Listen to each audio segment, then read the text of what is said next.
So let's talk about short-sided chips. A short-sided chip is when you have a fairly tucked pin location and you don't have a ton of green to work with, but obviously you want to get that ball pretty close to the hole. So in this video, I'm going to be having a little bit of a breakdown on 3 different ways you can approach it and how I approach this shot personally. So we're going to start off with the lowest option of the 3 ways that you can play this shot. So as you can see, I have a little bit of a bank ahead of me there. So what I'm doing is I'm taking out my 52-degree wedge, I'm putting it back in the stance, and I'm hitting it nice and low and driving it into the hill. Now for me, this is not the shot that I like to turn to. It's always been pretty uncomfortable for me to turn to this shot. And there's another reason why I dislike it, which I'll talk about in just a little bit. But for this shot, it's always a pitching wedge or lower degree mid wedge. I personally just play it off my back foot and have a little bit of a fade. I go into this shot a little bit steeper, but as you just saw right there, that's kind of the issue with this shot, is if you're hitting it low and quick and you want that hill to dampen the ball and kind of pop it up in the air, if you go just slightly too high and you miss that hill altogether, it's going to be a pretty unfortunate result. You're going to go way over the green. That last shot was a little bit better, but I always like to just play around with these shots as I practice short-sided shots, just so I know where my game is at, and I know that if I have to turn to that shot, for instance, I'm able to do so. So now we're going to go to a mid-trajectory shot. This is with a 56-degree wedge. It's slightly front of center in my stance, and the big thing is that you can really see my swing plane changes a lot between these 2 shots. That's kind of a draw swing for me. So I'm really trying to get into out. And what that allows me to do is get a little bit more loft on this shot. And, recently have felt very comfortable with my ball striking on these more shallow shots. So from this short-sided area, it's really important for me to accelerate and get spin and be aggressive on those kinds of golf shots. So that's why I'm really exaggerating that into out swing path. You can see that my stance is even close to the target, and I'm trying to get these balls fairly high up in the air.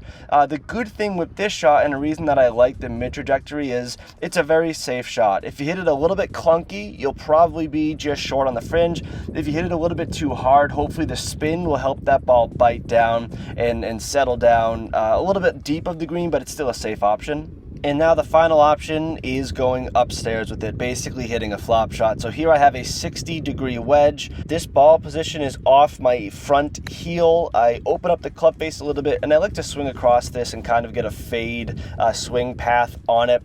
This is obviously kind of the high-risk, high-reward shot. If I can really get that ball up in the air, it'll land soft. I can cozy it up really close to the pin, but chunks are a very realistic option here. You can thin the ball, and because of the length of this golf swing, if I thin the ball, it might go 60 yards, and this is about a 20-yard golf shot, so that certainly wouldn't be ideal. So this is a shot that I'll really do in extreme cases. I don't like to turn to this shot, again, because it's just so high risk, high reward. Some examples of when I would try and go really far upstairs would be in match play, when if a blow-up hole doesn't really count as badly against your score. And I also would like to turn to this if I have a really firm, fast greens where the mid-trajectory shot just wouldn't stop. So after just hitting 3 low, mid, and high trajectory shots, I'm going to go back to the mid trajectory shot and just try and dial that in a little bit. So if you're at home and you want to be working on these short-sided shots, I would suggest trying out 3 different shots, 3 different clubs, and just play around with whatever's most comfortable for you.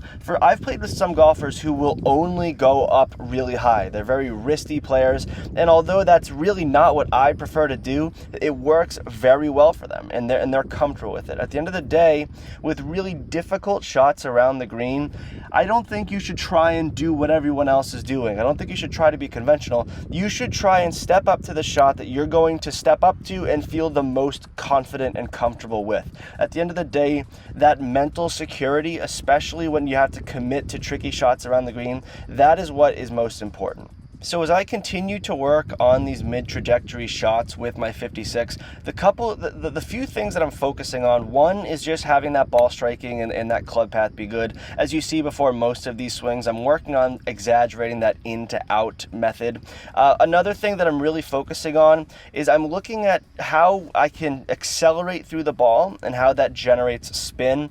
for these short-sided shots, it's very hard to get the ball close unless you're getting some kind of backspin. So I'm paying attention to how this ball is interacting. I'm taking everything with a grain of salt because I am using practice balls here. These balls are pretty beat up. I'm not going to be able to spin them as much as the ball that I use on the golf course, especially when you're talking about better green conditions on the golf course. Usually the greens that you're hitting into on the golf course are in better condition than the practice greens, but all of these shots need to be practiced so that you can turn to them with comfort. Spend some time and put yourself in some tricky positions.